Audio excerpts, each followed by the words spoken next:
નમસ્કાર મિત્રો, સ્વાગત છે તમારું આપણી આ યુટ્યુબ ચેનલમાં જેનું નામ છે ગુજરાતી જીકેની જમાવટ. તો કેન્દ્ર સરકારના કર્મચારી પેન્શનર્સ હોય કે પછી રાજ્ય સરકારના કર્મચારી પેન્શનર્સ હોય, તમામ કર્મચારીઓમાં હાલમાં 8મા પગાર પંચની રચના ક્યારે થશે અને 8મો પગાર પંચ સરકાર દ્વારા ક્યારે લાગુ કરવામાં આવશે, સરકાર કયું ફિટમેન્ટ ફેક્ટર પરિબળ નક્કી કરશે અને 8મા પગાર પંચ અંતર્ગત કર્મચારીઓનો કેટલો પગાર વધશે, આ જ તમામ કર્મચારી ગણમાં બેડાગણમાં હાલમાં જે છે તે મિત્રો ચર્ચાઓ ચાલી રહી છે.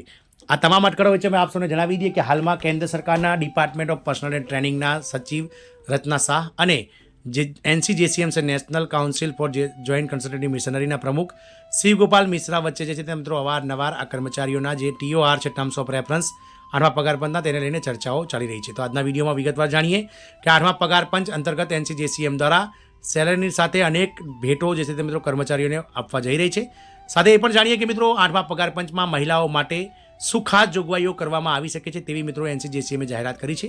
તો આજના વિડીયોમાં વિગતવાર ચર્ચા કરીએ 8મા પગાર પંચને લઈને જે લેટેસ્ટ અપડેટ છે તેના વિશે. તો વિડીયોના અંત સુધી આપ બન્યા રહો અને આપ અમારી ચેનલમાં જો નવા હોય તો અમારી ચેનલને તમે લાઇક, શેર અને સબસ્ક્રાઇબ કરવાનું ભૂલશો નહીં.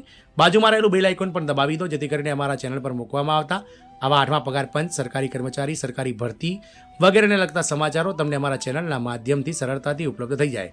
તો વાત કરીએ તો 8મા પગાર પંચના TORમાં સેલેરીની સાથે મળશે અને ગિફ્ટ. જાણો શું છે મહિલાઓ માટે ખાસ 8મા પગાર પંચમાં. 8મા પગાર પંચમાં સરકારી કર્મચારીઓનો પગાર વધશે, પરંતુ મહિલાઓ માટે શા માટે મહત્વનું છે 8મું પગાર પંચ, તેમાં શું ફેરફાર થઈ શકે છે તે પણ આજે જાણીએ. તો આ દિવસોમાં 8મા પગાર પંચને લઈને ઘણી ચર્ચા ચાલી રહી છે, જેનો અમલ પછી સરકારી કર્મચારીઓના પગારમાં વધારો થશે. આ કર્મચારીઓમાં ઘણી એવી મહિલાઓ કર્મચારીઓ છે જેઓ સરકારી નોકરીમાં કામ કરી રહી છે અને ભવિષ્યમાં પણ તે કરવાનું વિચારી રહી છે. પરંતુ મહિલાઓ માટે તે માત્ર પગાર વધારાની બાબત નથી, પરંતુ તે તેમની આર્થિક સ્વતંત્રતા અને સુરક્ષા માટે પણ જે છે તે મિત્રો પગાર પંચ ખૂબ જ ઉપયોગી છે અને સંબંધિત છે. આજે આપણે સમાચારમાં જાણીશું કે મહિલાઓ માટે 8મા પગાર પંચમાં કેમ મહત્વનું છે અને શું ફેરફારો થઈ શકે છે.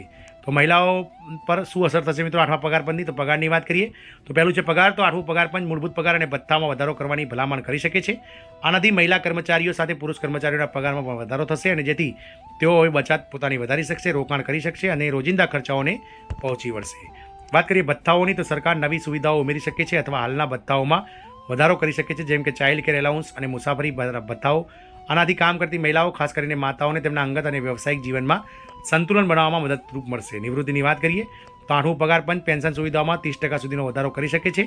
આનો અર્થ એ છે કે નિવૃત્તિ પછી મહિલાઓને આર્થિક સુરક્ષા મળશે. વાત કરીએ મિત્રો PLIની તો સરકાર પ્રદર્શન આધારિત પગાર વધારો રજૂ કરે તેવી શક્યતા છે, જે મહેનતુ અને કુશળ કર્મચારીઓને વધારાનો લાભ આપશે. તેનાથી વર્કિંગ વુમનને તેની કારકિર્દીમાં આગળ વધવા માટે પ્રેરણા મળશે.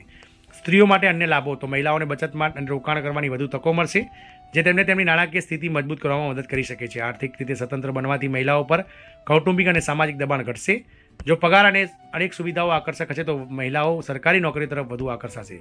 7મા પગાર પંચમાં 7મું પગાર પંચનું મહિલાઓ પર શું અસર પડી હતી? તો 7મા પગાર પંચમાં મિત્રો સરકારી કર્મચારીઓના પગારમાં 23.50% વધારો થયો હતો. પહેલી વાત પ્રસૂતિ રજા તો 12 અઠવાડિયાની રજા વધારીને 26 અઠવાડિયા કરવામાં આવી હતી, જેનાથી નવી માતાઓને ફાયદો થયો હતો. ચાઇલ્ડ કેર એલાઉન્સ, આનાથી મહિલાઓ માટે કામ તરફ પાછા ફરવાનું સરળ બન્યું હતું. કર્મચારીઓ માટે કયા કયા ફેરફાર થઈ શકે છે? તો 8મા પગાર પંચમાં નવું પગાર માળખું એટલે કે પે મેટ્રિક્સ લાગુ કરી શકાય છે. નિષ્ણાતોના અંદાજ મુજબ જે મૂળભૂત પગારમાં હાલમાં 20 થી 35% વધારો થઈ શકે છે. 8મા પગાર પંચમાં મહિલાઓ માટે પણ મિત્રો ઘણા ખરા લાભો જાહેર થઈ શકે છે. જય હિન્દ, અસ્તુ.